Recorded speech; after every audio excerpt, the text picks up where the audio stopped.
What's up, Buck Doug with D&E in the Garage. Today I'm going to show you how to both remove and reinstall the pulley onto a power steering pump with one of these kits that you can rent at the auto parts store. Now in theory these kits come with everything you need to remove a pulley from a power steering pump and reinstall them. They even come with some instructions right here, some nice pretty pictures.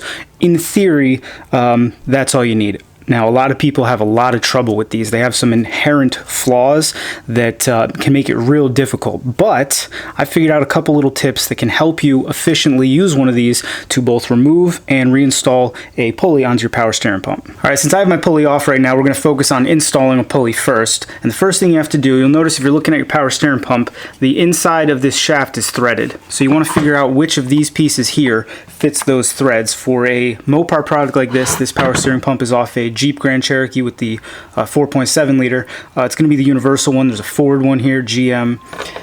Confirm that that threads down in there. This one does. And then you're going to attach it to this center section here. This is the universal center section. Use this for both installing and deinstalling. And you want to get that threaded on there relatively tight. That's a first tip for this process, making sure that everything is always tight on here. Next, you're going to need this washer, this thrust bearing, and this piece right here. All right, this piece right here is the key to the whole thing. You're going to assemble it like this. You're going to take your pulley, put that right on there. You always want to make sure there's a side that has a lip. This is so that you can deinstall it later. Make sure you always install the lip side out. This is how you're going to assemble it. You're going to put this right on the top right there. Then you're going to put your washer down. Then you're going to put your thrust bearing with the movable side down onto the washer. Put this guy in like that and thread it into the shaft of the power steering pump. Does that make sense? And we work this guy all the way down so that it's nice and tight. Doesn't want to move anymore.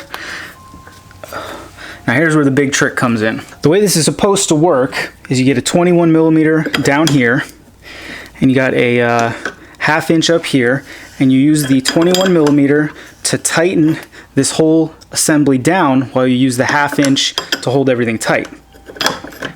Now this works great at first, but as soon as you start getting some real serious tension in the system, everything wants to start moving, and it gets a lot harder to hold this still, keep the pump from moving, and get good leverage on this. So what we're going to do is take our ½ inch, put it right here in the vise, nice and tight.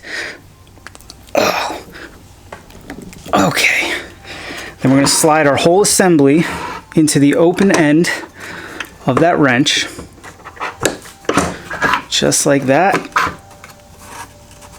Now we're free to hold onto the pump with one hand, operate our 21 mil with the other hand, and this one's not going anywhere.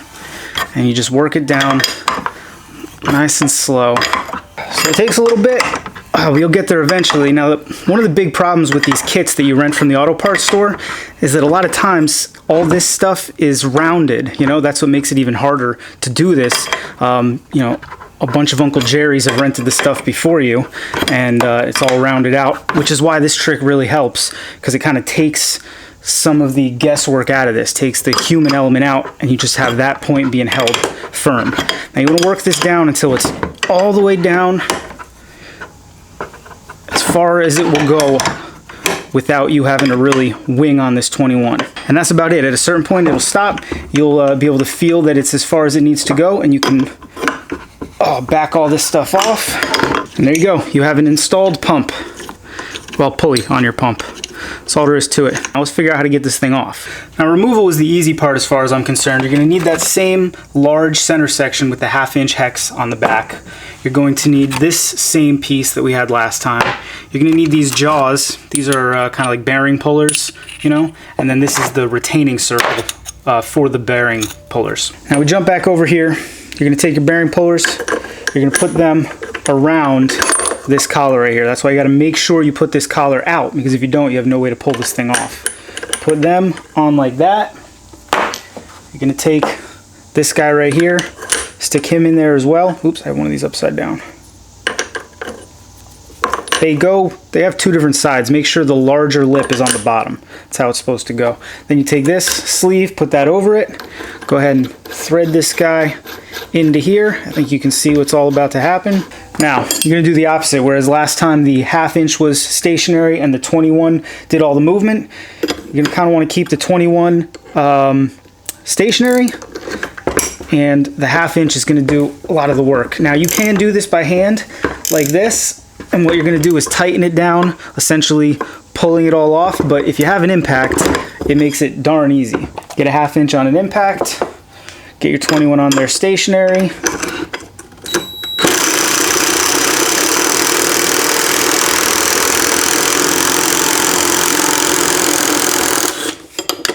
There you go. Pulls it right back off the shaft.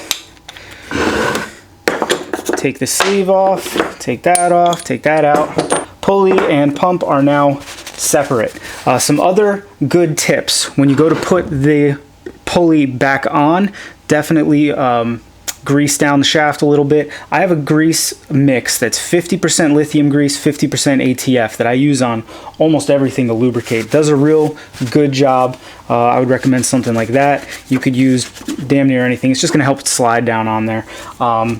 You want to make sure that you get, when you're putting your pulley on, you get it all the way down. On my WJ, my 4-liter WJ, I didn't get it like totally down. It had to go one more quarter turn before it was properly seated, and the result was my belt squeaked like crazy because the belt was pulling to one side and making excessive contact with all these ribs. It was a pain in the butt. I mean, I put the whole thing on and I had to take it off literally just to go bink, another quarter turn, you know. So you want to make sure you get it down as far as it'll go, so that it's properly seated on there. That's all there is to it, friend. These kits are great because otherwise, you know, you'd have to buy one of these. They're like 50 bucks.